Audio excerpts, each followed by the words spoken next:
Worst traffic daw, ika-10th rank ang Davao City sa pinaka-worst na traffic daw sa buong mundo globally. So, tingnan nyo dito mga So, anong sa tingin nyo dito sa Metro Manila? Sino yung mas worst ang traffic mga kababayan Meron pang MRT, meron pang LRT dito. Pero bakit ganito ang itsura dito sa Kamaynilaan? Masasabi nyo ba na ang Davao City ang pinaka-worst na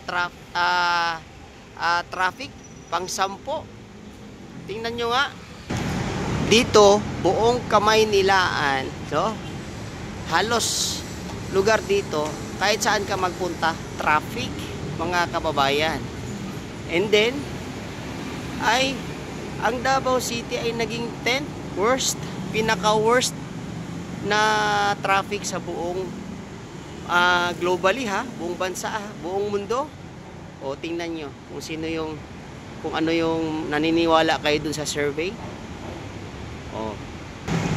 O tingnan nyo, kabilaan yan kabilaan, napaka-traffic dito. Ano lang man ang Davao City mga kababayan.